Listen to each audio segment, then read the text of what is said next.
Good evening, Professor. How are you? I'm different. You're different. Yes. Is that strange? Well, I don't know. I had a haircut last week and starting to grow again.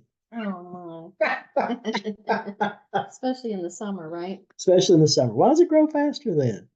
I don't know. I think we shed in things like animals, from what I understand. But you'd think it'd grow longer in the winter, like a puppy dog's hair, so to speak, so that we would have more, protection from the wind, the cold, the ice. Yeah. No, I don't know. It's a strange phenomenon. And I'm not going to go look that one up tonight, okay? Yeah, I think you looked up enough lately. If you'll let me go on that one. All right, I got a 15-minute window again. Are you ready? All right. So we're talking about, is it strange to have different ideas than others? We're just calling it being different. How Being about different. that? Being Okay. different. Yeah, we're going to talk with masters tonight about being different and how you look at things. Uh, my scenario is going to be, well, you're at the office and the boss wants you to go attend this meeting again, and so you go and you don't say anything, but you're thinking about everything what people say, and you're taking those ideas and you're becoming conceptual, what I call, flipping the glass this way, that way, not the half empty, half full.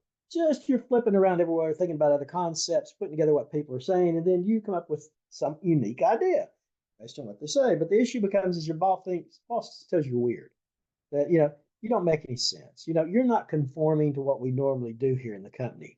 Of course, the other part of that is that you need to embrace your uniqueness, because 6 months to a year later they pull your idea out of the garbage can. The boss does, acting like it's his or hers, and sends it on up to upper management. Leadership loves it. So they're patting the boss. It's not so weird after all. No, it wasn't. And then if you kind of say something to the boss, they look at you like, I have no idea what you're trying to steal from me. It's like, oh my goodness. Maybe it's time to leave. But irrespective, we're going to talk about being different tonight. And I think the main point that we're going to cover tonight, in my mind, in looking at the scripture, is the pure hearts. P-U-R-E-R. Who's got the pure heart? And what we're really going to look at is brothers, elder brothers to the younger ones, if that's fair enough. So forgive me if I have to look every now and then just to kind of figure out which brothers am I talking about and where are we. So I'm just going to run through some that were in Genesis, and then we'll kind of go over to other parts of the Bible as well. So let's just start in the beginning. Is that fair enough? We've got the elder brother Cain. We got the younger brother Abel. We all know the story. Cain killed Abel. Yeah. Well, why? Well, the answer is one of them didn't have the pure heart. And a lot of these stories that I'll cover tonight will find that the elder brother had some type of obligation or some type of duty, and it may have not been different from the younger one. They both may have had the same, but the elder brother didn't perform or did wrong regarding. And so it wound up that the younger brother won in the end. Now you could say that, well, Abel died, Cain killed him, so he didn't win. Well, maybe not in this physical world, but he may have won on the other side. I think possibly he may have, in the sense his heart was pure. His sacrifices were more pleasing to God, as the scripture says. Of course, he gave animal sacrifices, and we talked about this last week where Cain was giving vegetables. I don't perceive, and this is just me speaking, there was a difference in what was given. It was just what was given as far as in their hearts, what they were giving back to the Lord. And so, the Lord appreciated what Cain gave, but somehow, in my mind, his heart wasn't as good as what Abel's was. So, Cain versus Abel. Well, we keep on walking down, and now we've got Esau versus Jacob. Well, we kind of remember that story. Esau sells out his birthright to Jacob. Well, it wasn't like they did a contract. Well, it was a contract, but not where you sit down and, see all the fine print and everything. This is where Esau comes in. He's hot, he's hungry, and he tells Jacob, fix me something to eat. Well, the younger brother says, well, I'll fix you something, but you got to give me your birthright. Well, you can have my birthright. I don't care.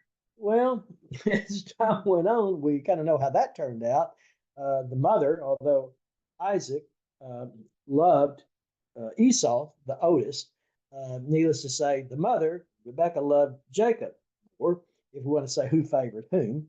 And so anyway, she helps Jacob turn around and put some skins on him so he feels like Esau, so that when his daddy gives the birthright to the eldest, he thinks he's giving it to Esau, but ultimately he gave it to Jacob.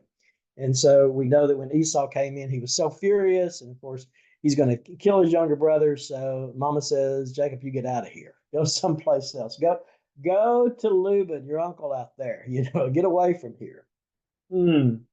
Then we've got the Jacob's elder sons versus Joseph. We already remember Joseph, the coat of many colors.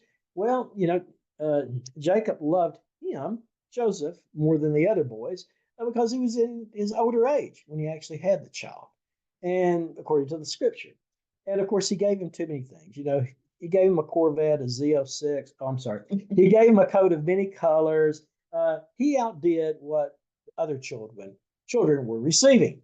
Well, the funny part of that is that Joseph, in the end, was the one after his brothers sold him into slavery, etc. Of course, he did have some nice dreams he had where he was telling them that his sheaves were in the field, they were raised up, and all of his brothers' sheaves they turned around and bowed down to him. So he's telling it. And then he was talking about the stars bowing down to him, and even his daddy said when he heard it, he says, "What are you talking about? My mother, your mother, and I, and the brothers, we ain't going to bow down to you." Well, it kind of happened in the end, when they needed food over in Egypt. But the other part of that story was that Jacob's eldest son, which was, let's see, Reuben did a mishap. That's where we're talking about the pure heart and the younger brother wins. Reuben turned around and slept with his dad's concubine. According to what I was reading, he kind of did it in his daddy's own bed as well. So his father wasn't happy about that. So when he gets close to his deathbed, or I guess I should say on his deathbed, Joseph was told. Joseph, and of course they're in Egypt. And so Joseph comes with his two sons, and he's got an elder one and a younger one. One was, let's see, Manasseh was the eldest, and Ephraim was the younger. So Jacob tells Joseph, he says that these two sons of yours, they are my sons, and they will receive the birthright of Reuben. So Reuben no longer is going to receive anything from dad. Dad just wiped him out. And so he made these two kids. And of course, Reuben being the eldest was supposed to be a double helping. So he's giving one helping to one child, one to another.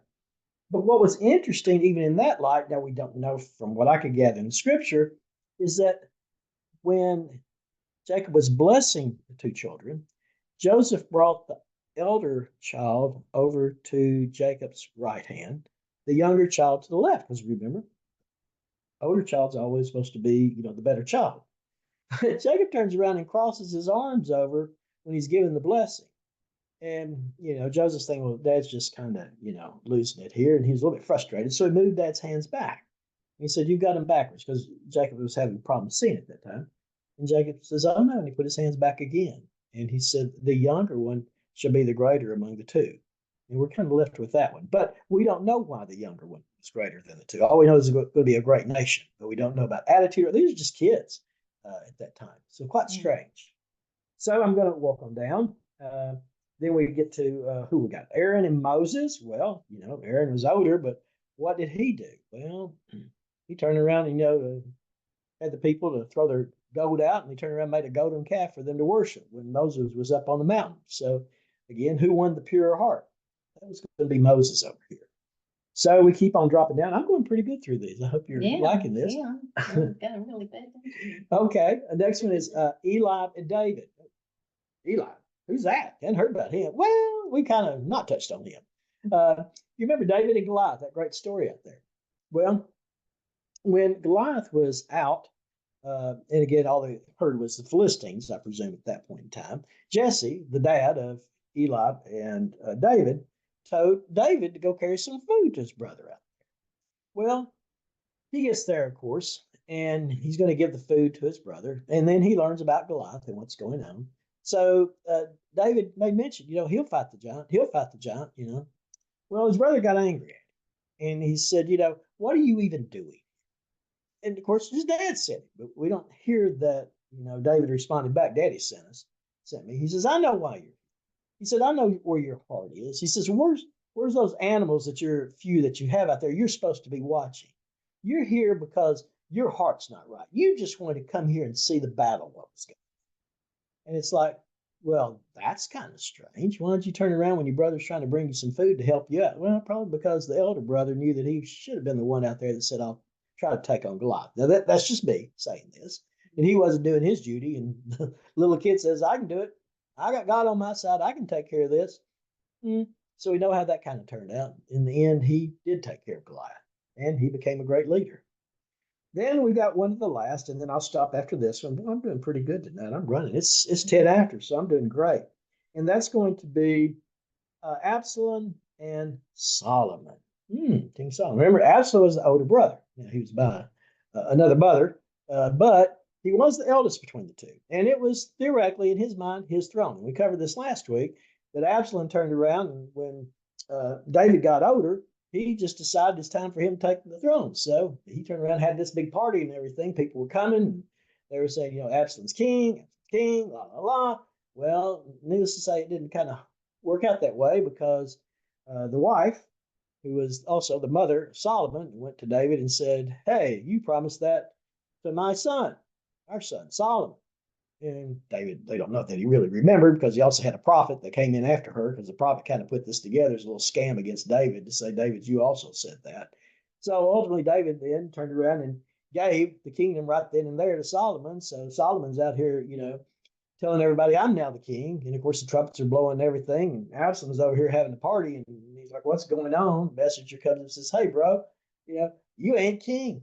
David turned around and gave it to Solomon. And of course, then we talked about how he ran up to the tabernacle and all this other stuff.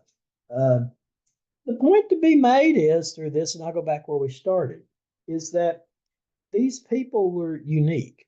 And several of these people in stature were not that great. Small frame, little kids, whatever you want to call it. But they had the pure of heart. So I'm going back to where I started, and that is you can be unique.